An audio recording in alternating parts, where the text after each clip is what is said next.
누가복음 7장 1절에서 17절까지 말씀 교독하도록 하겠습니다. 제가 먼저 읽겠습니다. 예수께서 모든 말씀을 백성에게 들려주시기를 마친 후에 가버나움으로 들어가시니라.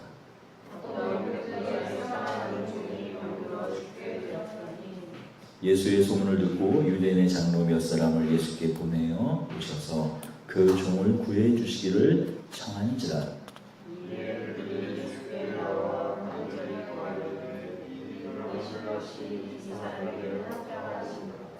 그가 우리 민족을 사랑하고 또한 우리를 위하여 회당을 지었나이다 하니, 예수께서 함께 가실새 이에 그 집이 멀지 아니하여 백부장의 법을 우리에게 주여 수고하시옵소서 왜 주의 들어오심을 감당하지 못하겠나이다.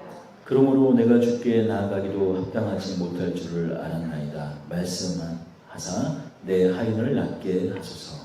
나도 나의 수하에 있는 사람이요 내 아래 그 병사가 있으니 이리로 가라 하면 가고 저더러 오라 하면 오고 내 종들은 이것을 하라 하면 하리라. 예수께서 들으시고 그를 놀랍게 여겨 돌이키사 따르는 무리에게 이르되 내가 너희에게 이르노니 이스라엘 중에서도 이만한 믿음을 만나보지 못하였노라 하시더라.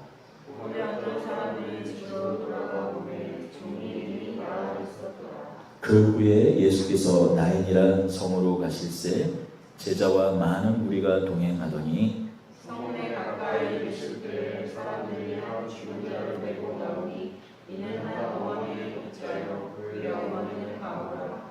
그 성에 많은 사람도 그 가운데 나오니 주께서 과부를 보시고 불쌍히 여기사 울지 말라 하시고 가까이 가서 그 관을 손을 대시니 맨 자들이 서는지라.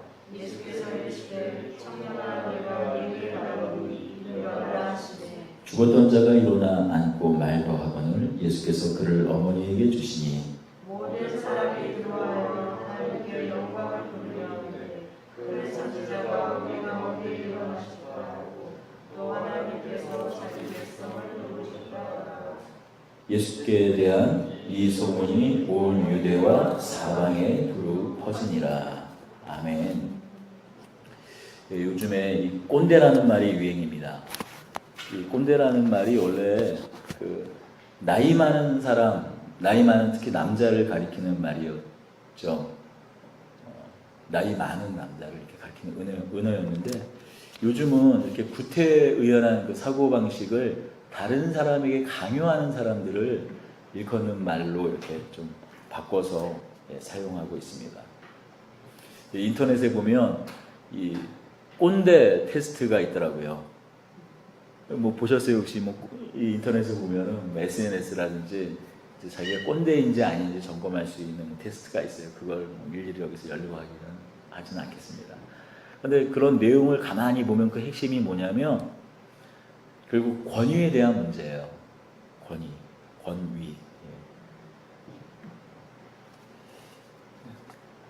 그리고 그 권위에 대한 그 핵심은 결국 경험입니다. 경험. 내가 해봐서 아는데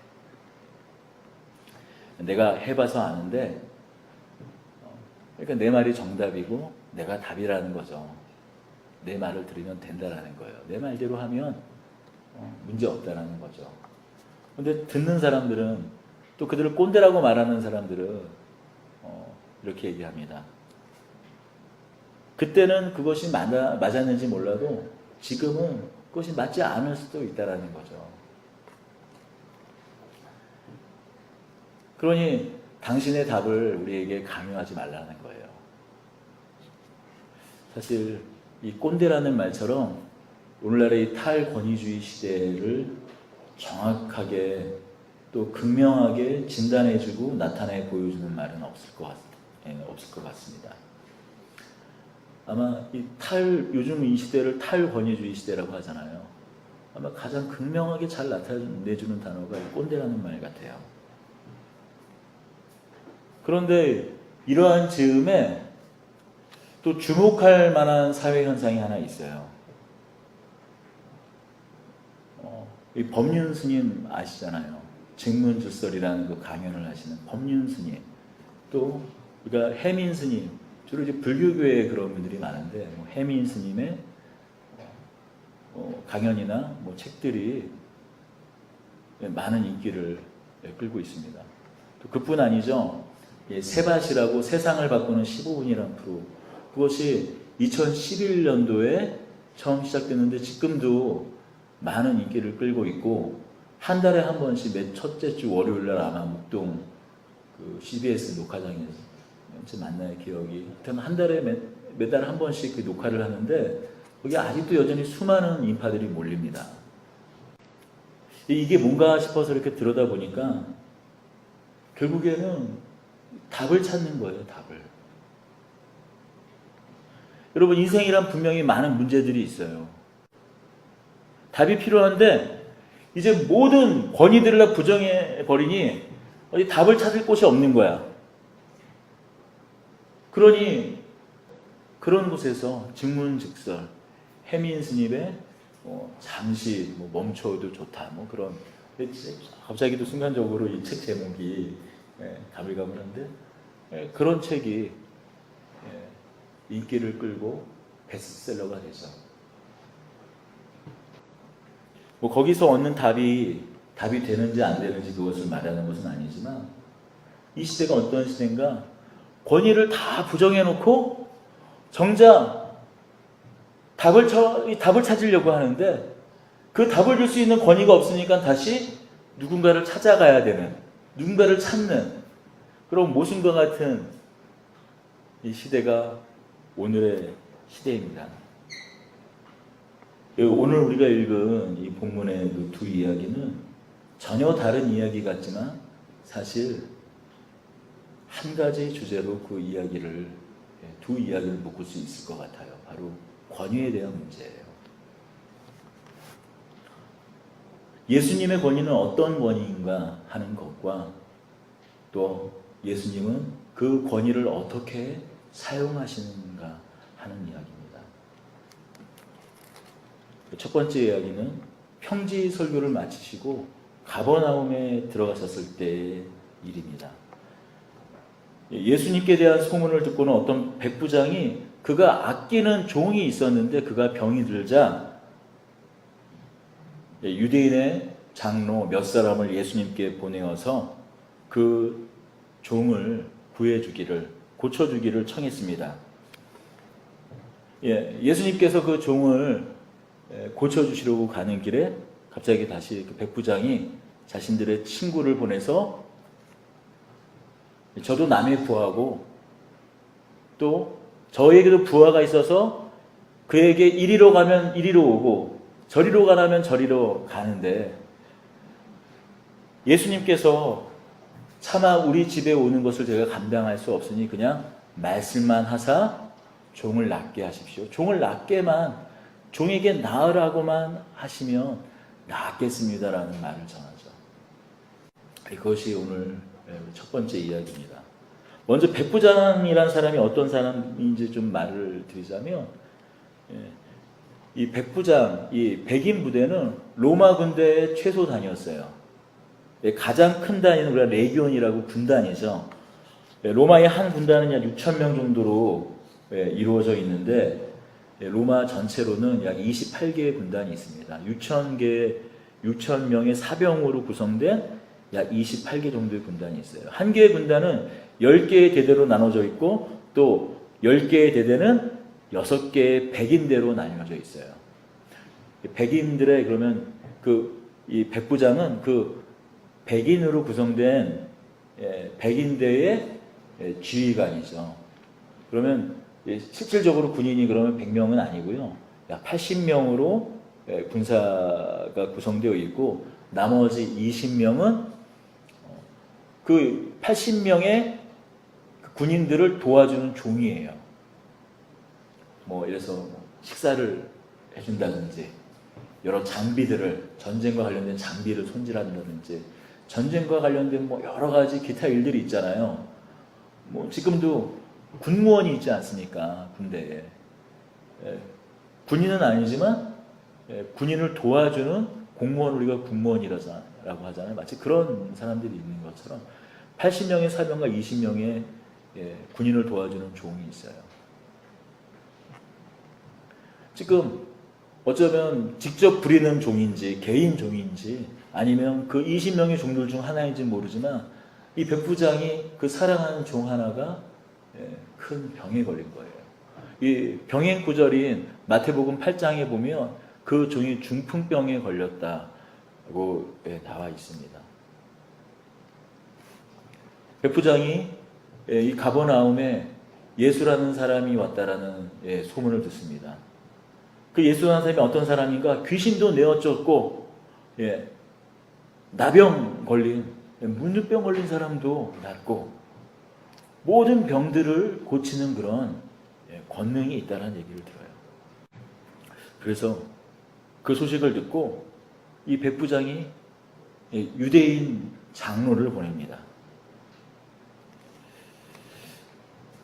왜 이 백부장은 직접 가지 않고 유대인 장로를 보냈을까요? 여러 가지 생각을 한번 해볼 수 있죠. 첫 번째로는 이런 생각을 좀 해볼 수 있을 것 같아요. 뜬금없이 전혀 모르는 사람이 와가지고 고쳐달라고 그러면은 이렇게 좀 반응을 안 할 수 있잖아요.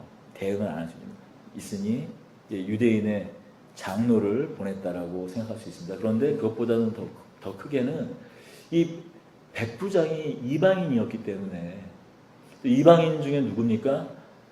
로마 유대를 식민 지배하고 있는 로마의 주둔군 장교 아닙니까? 당시 우리가 잘 알다시피 이 유대인들은 이방인을 잘 상종을 하지 않았잖아요. 근데 더군다나 로마의 유대에 주둔하고 있는 로마 군인 그것도 장교예요. 그러니 아마도 자신을 거리낄 거라고 생각을 하고 유대인 장로들을 보냅니다. 더군다나 유대인의 장로들은 뭐라고 말합니까? 우리 민족을 이 백부장이 사랑할 뿐만이 아니라 우리를 위해 회당까지 지어줬다는 사람이라고 말합니다. 그러니까 이 백부장에 대해서 좀 우리가 살펴볼 수 있는 사실은 이 말을 듣고 성경에서 말하는 경건한 이방인이라고 불려지는 사람이라는 것을 알 수가 있어요. 당시에 이방인들도 개종을 할 수가 있었어요. 유대교 회당에서 예배를 드릴 수가 있었어요. 그러니 자신의 신앙, 자신이 원래 믿었던 그런 종교를 버리고 하나님의 말씀을 따르고 그 말씀에 순종하고 함께 예배하는 이방인들을 가리켜 뭐라고 말을 했냐면 경건한 이방인들이라고 말했어요. 그러니까 이 사도행전 10장에 보면은 고넬료라고 가이사랴에 있던 고넬료라는 사람이 경건한 자라고 되어 있잖아요. 바로 그 말이 경건한 이방인들을 통칭하는 사람들입니다. 그래서 만약 그러한 자들이 할례까지 받으면 하나님의 언약 백성으로서 그가 비록 이방인이라고 할지라도 유대인으로 취급을 받았어요. 그러니까 유대인이라는 것은 우리가 꼭 혈통으로 유대인이냐 아니냐로 이렇게 구분을 하는데 실질적으로 유대인들은 물론 혈통이 중요하죠. 하지만 혈통보다 더 중요한 것은 그가 하나님의 말씀을 따르고 순종하는 사람인가. 창세기 7장 되어 있는 것처럼 할례를 받아 언약 백성이 되었다면 유대인으로 여겨주었다라는 것이죠. 하지만 아마도 비록 이 백부장이 할례는 받지 않았을지 몰라도 생각해 보십시오. 이 회당이라는 것 당시에 그 대부분의 로마의 주둔군들은 어땠어요? 피지배계층 그 지방 사람들을 수탈하고 때로는 겁탈하고 당시에 나와 있던 당시 그 예수님 당시에 여러 이야기들 요세푸스가 한 그런 역사라든지 그런 여러 당시의 기록들을 살펴보면은 로마 주둔군들이 유대에 있던 그 로마 그 주둔군들이 했던 그 만행들은 이루 말할 수가 없어요. 길 가던 여자들을 막 겁탈하거나 아니면 먹을 것들을 강제로 빼앗고 그것은 오늘날도 전쟁이 일어나면 늘상 있는 일이지만 2000년을 한번 생각해 보십시오. 또 하나 생각해 볼 것은 뭐냐면 유대인들 그냥 유대인도 아니고 유대 장로라고 하고 있어요. 유대 장로들은 어떤 사람들입니까? 한 지역에서 종교적으로 또는 정치적으로 영향력을 행사하는 사람들이에요. 그리고 더군다나 당시의 유대인들, 유대 랍비라든지 유대 장로들은 자존심이 엄청나게 강한 사람들이었습니다. 우리가 성경 곳곳을 통해서 잘 알고 있잖아요. 그런데 그냥 이방인도 아니고 로마군이, 그것도 로마 장교의 청을 받고 오늘 뭐라고 말하고 있냐면은 간절히 부탁하고 있어요. 이에 그들이 예수께 나와 간절히 구하여 이르되 이 일을 하시는 것이 이 사람에게는 합당합니다. 이방인의 간청을 대신 전하면서 이방인이 전했던 것은, 백부장이 원했던 것은 그 종을 구해주시기 청한 거 정도였다면 오히려 유대인의 장로들은 간절히 예수께 구할 정도면 얼마나 이 백부장이 신실하게 하나님을 섬기는 사람인지 엿봐야 할 수 있는 것이죠. 그러니 그 부탁을 예수님이 듣고 이 백부장의 집으로 가고 있습니다. 아니 그런데 갑자기 백부장이 자신의 친구를 예수님에게 보내는 거예요. 예수님, 수고롭게 이곳에 오실 필요가 뭐 있겠습니까? 저는 당신이 저희 집에 오는 것을 도저히 감당할 수 없다고 말을 해요. 아니 애써서 유대인의 장로를 청해서 보내놓고는 이제 또 부랴부랴 자신의 친구를 예수님에게 보내는 거예요. 감당할 수 없다고요. 왜 이 말을 하는 걸까요? 말씀만 하십시오. 내 종에게 나으라는 말씀만 하십시오. 나도 누군가의 부하이고 나에게도 부하가 있어서 내가 이리로 가라 하면 가고 오라고 하면 옵니다라고 말합니다. 먼저 예수님께 당신을 도저히 감당할 수가 없다라는 말, 이 말은 무슨 말일까요? 도무지 예수님 당신의 신분이 지위가 높아서, 우리 이런 얘기 하잖아요. 누구 손님이 오시려고 그러면 맨날 왔다 갔다 하는 그런 사람이 아니라 좀 약간 좀 부담스러운 분이 오면 우리 집 오세요, 누추한데, 그런 말 하잖아요. 그러니까 어떤 예수님의 신분이 탁월한 신분이어서, 우리가 세속적인 어떤 그런 관점에서 그런 신분이어서 도대체 감당할 수 없으니까 하는 그런 예의 바른 그런 말일까요? 빈말일까요? 아니요, 그런 말이 아닌 것 같아요. 백부장이 비록 로마의 어떤 군대 직조로 보면 제일 낮은 부대, 제일 아래 하급 부대의 지휘관에 불과했지만, 사실 백부장에 오르려면 약 15년이 넘는 사병으로 처음 군인이 되어서 15년 정도가 지나면 될 수 있는 계급이었어요. 일반 사병이 특별한 어떤 백이나 그런 것이 없이 그냥 일반 평민이 사병으로 들어가면 15년이 걸린다. 아마도 이 백부장은 어떤 세속적인 잣대로 그냥 우리가 하는 그런 말과 같이 누추한 저희 집에 오시니까 마치 어떤 예수님을 높은 신분, 그런 걸로 봐서 감당하지 못하겠다라고 말한 것 같지 않습니다. 무슨 말일까요? 예수님에 대해서 어떤 정치적인 권위나 어떤 물질적인, 어떤 물리적인 힘이나 능력이 아닌 도저히 범접할 수 없는 신적인 권위를 예수님께 발견한 거예요. 감지한 것입니다. 예수님이 하시는 그 일에 대한 소문을 통해서 예수님에 대해서 어떤 신적인 분, 신적인 그 예수님의 권위를 감지한 것입니다. 여러분, 말씀만 하사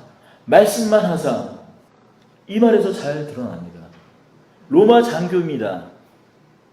자신도 하급 장교라서 다른 사람의, 자기보다 높은 지휘관의 부하이기도 하고, 나 또한 장교이기 때문에 내 밑에 다른 부하가 있어서 내가 이리로 가면 이리로 가고 저리로 가면 저리로 가고, 이리 오라고 그러면은 오는 권위가, 권세가 저에게 있습니다.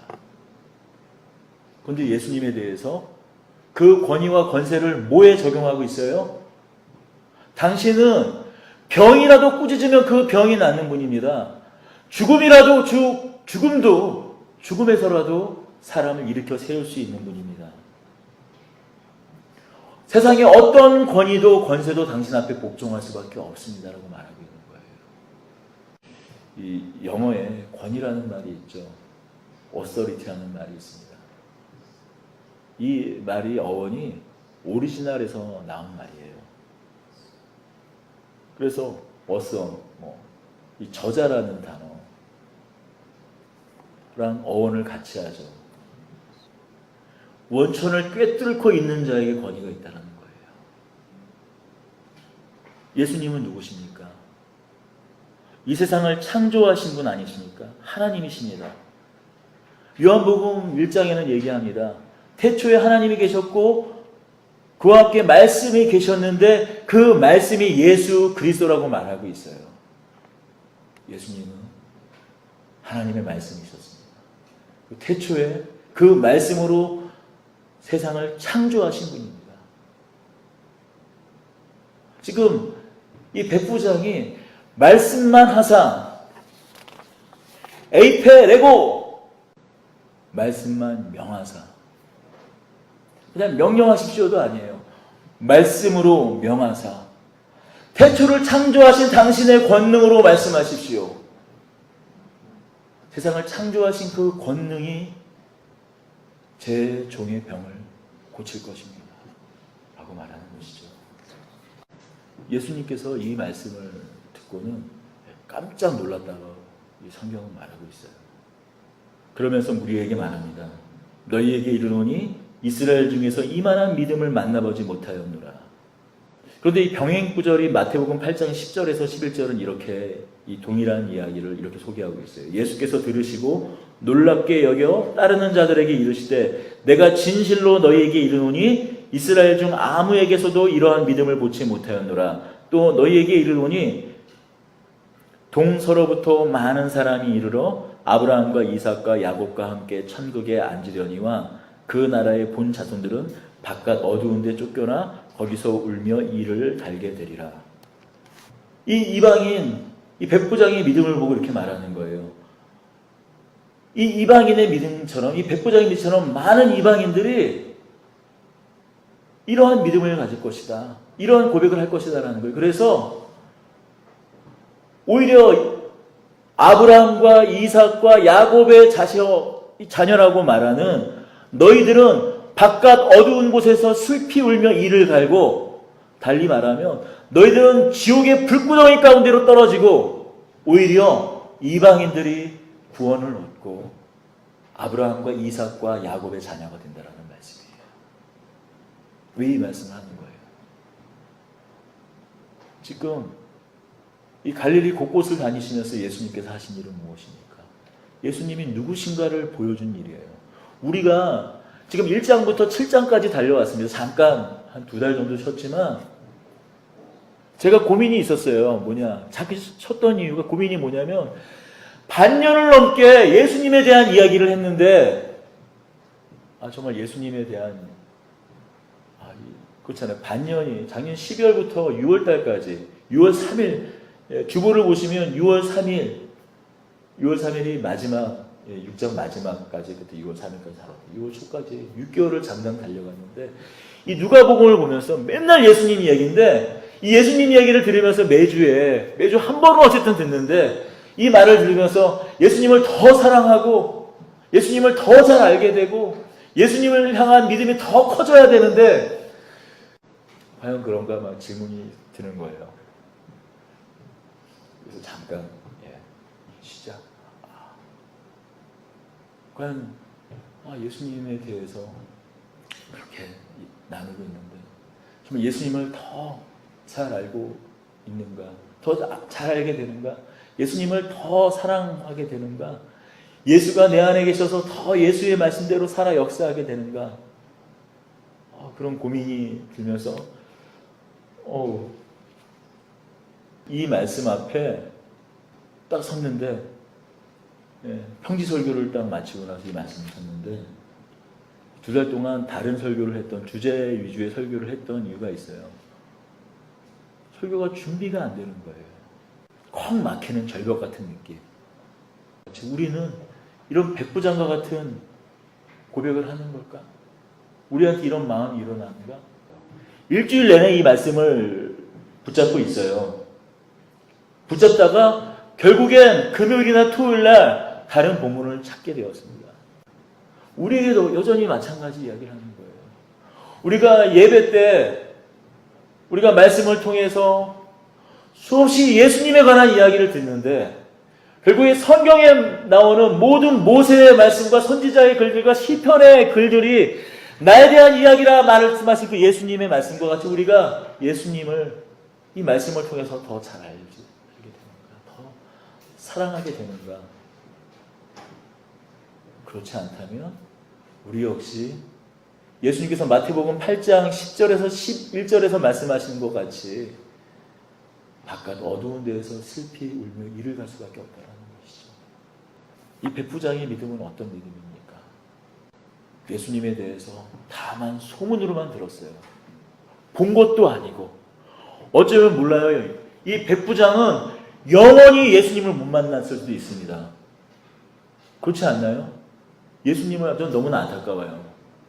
오실 수 있었는데, 만나볼 수 있었는데 감히 우리 집에 모실 수 없습니다. 감당할 수 없습니다라고 친구들을 보내서 친구들만 복받았죠. 예수님을 봤으니까. 백부장은 못 만났어요. 그런데 만나고도 예수님의 손길이 닿고도 눈이 뜨고도 평생 말을 못하다가 말을 하고도 나을 수 없는 문둥병이 났고도 백부장을 대신하여서 간청하러 온 이 유대인의 장로도 이런 믿음을 갖지 못했다라는 거죠. 예수님은 어떤 분이십니까? 세상을 창조하신 하나님이라고 이 이야기는 하고 있는 것입니다. 두 번째 이야기예요. 나인성에 사는 한 과부의 아들이 죽었다라고 본문은 이야기하고 있어요. 한 과부의 아들. 오늘날도 어떤 부모나 마찬가지지만 특히 혼자 된 여인에게 있어서 그 자녀라는 건, 특히 아들이라는 건 생명줄 아닙니까? 모든 살아가는 이유와 존재의 목적과 그 모든 것이 되는 게 자녀 아니겠어요? 지극히 슬픈 일이죠. 어떻게 그 슬픔을 다 말할 수 있겠어요? 하지만 이 죽음이라는 것은 언제나 일상 가운데 일어나는 일입니다. 어떤 사람도, 어떤 지위의 신분을 갖고 있는 사람도 그 죽음을 피해갈 수 없어요. 또 죽음을 멈추게 할 수 없습니다. 그 죽음이라는 것은 그 사람의 처지, 환경을 따지지 않아요. 제일 마음 아팠던 사람의 죽음이 난 어떤 죽음이냐면 옛날에 달인이라고 나왔었어요. 달인이랑 좀 그 인생 역전이라는 프로그램이었는데 빚이 1억인가 하여튼 2억 큰 돈이에요. 그래서 그것을 십몇 년 동안 별의별 아르바이트 일수 그 명함 같은 거 이렇게 던지는 것부터 시작해가지고 하루에 일을 3가지, 4가지씩 해요. 새벽에는 그 가게마다 다니면서 그 일수 이렇게 드립니다라는 거 명함 탁탁 날리면서 던져서 꽂혀서 하는 걸 하고 또 그걸 끝내고 나면은 낮에 식당 가가지고 종일 불판을 닦는 거예요. 그걸 끝내고 나면은 편의점에서 아르바이트. 그리고 잠깐 2-3시간 자고 또 다른 일을 계속 하는 거예요. 그래서 거진 10년인가에 걸쳐서 그 빚을 다 갚았어요. 근데 너무나 슬픈 일은 그분이 빚을 다 갚자마자 암으로 죽은 거예요. 얼마나 슬퍼요. 여러분, 그것이 죽음이에요. 죽음의 실체예요. 마치 하나밖에 없는 한 여인의 아들에게 죽음이 피해가지 않았던 것 같이 죽음이라는 그렇습니다. 예수님께서 나타나시죠. 예수님께서 찾아오셨어요. 그리고 울지 말래요. 아니, 우는 사람한테, 여러분, 우리도 그렇지만 우리도 전문 상여꾼이 있잖아요. 같이 울어주는 사람을 장례 때 돈을 주고 사서 같이 울게 하는 게 우리 문화인 것처럼 유대도 똑같아요. 유대들 우리랑 문화 같아서 울어주는 곡하는 사람이 따로 있어요. 와서 아니 어느 누가 아들을 죽은 사람 앞에서 울지 말라고 할 수 있어요? 같이 울어줘도 현찮은 판에 그래서 울지 말라고 해요. 왜요? 예수님은 누구도 피해갈 수 없는 그 죽음을 죽이실 수 있는 분이기 때문이죠. 그런 권위를 갖고 계신 분입니다. 그리고 청년의 관에 손을 대시고 청년아 내가 말하느니 일어나라. 여기 똑같은 말씀이 나옵니다. 레고 말하느니 천지를 창조한 권위로서 말하느니 그 어둠 가운데 혼돈 가운데 태초를 창조한 태초에서 창조의 문을 시간의 역사를 그 문을 연 권세로서 그 권위로서 말하느니 청년아 일어나는 것이에요. 살아있으나 죽은 것 같은 우리에게 여전히 말씀하고 있어요. 일어나라, 일어나라고 말씀하십니다. 우리가 누구인지 누구의 자녀인지 왜 이 땅 가운데 살아가는지 이유와 그 목적을 잃어버린 우리에게 마치 살아있으나 죽은 것 같은 우리에게 말씀하시는 거죠. 일어나라 라고 말씀하십니다. 어떤 사람에게 차마 감히 당신을 감당할 수 없는 사람입니다. 당신은 하나님입니다. 어떻게 당신을 우리가 만날 수 있습니까? 이곳에 오지 마시고 그냥 말씀만 하십시오라고 하시는 그 권위께서 직접 한 여인을 나인성에 사는 한 여인을 찾아와서 그 아들을 살리십니다. 여러분 직문즉설 해민 스님의 멈추면 비로소 보이는 것들 세바시 이런 것들이 여러분을 잠시 위로해 줄 수 있어요. 잠깐의 답을 줄 수도 있어요. 세상에 어떤 사람들에게 하나님께서 마치 모든 사람에게 죄인과 악인을 넘어서서 하나님께서 해와 달과 빛, 비 그런 모든 것들을 공평하게 주신 것 같이 많은 사람에게 진리의 한 부분들을 엿보게 하십니다. 그래서 그런 사람들에게 일부분 답을 찾을 수도 있어요. 또 그런 사람들이 위로를 줄 수가 있습니다. 그런데 여러분 정말 우리에게 참된 위로와 답을 주실 수 있는 분은 누구입니까? 내가 해봤는데 언젠가는 해봐도 안 되는 때로는 그거대로 하니까는 잠깐 위로가 되고 답이 되지만 나중에 지나면 아무짝에 쓸모없는 그런 거 말고 정말 우리가 영원히 붙잡을 수 있는 진리가 무엇입니까? 여러분 그것을 찾고 싶지 않으세요?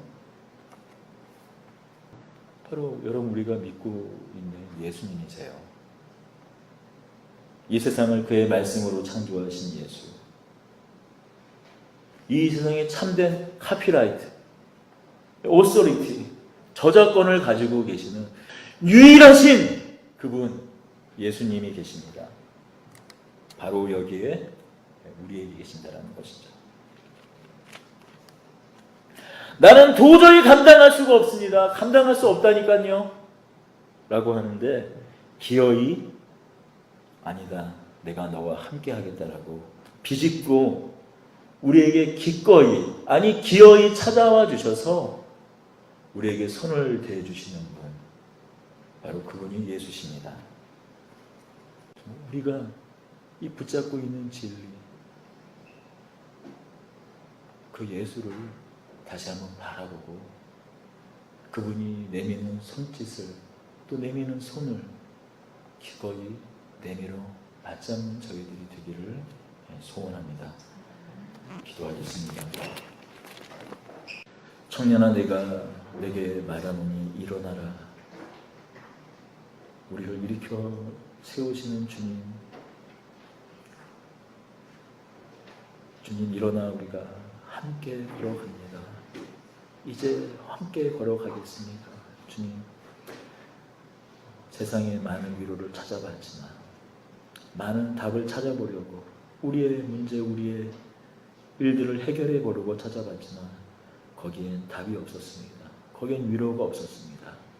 주님, 이제 우리가 답을 찾은 인생으로 살아갈 수 있도록 더 이상 헤매는 일, 더 이상 방황하는 일 없이 주님과 함께 돌아가는 저희 복된 인생 되게 하여 주옵소서. 우리 주 예수 그리스도의 이름으로 기도드립니다.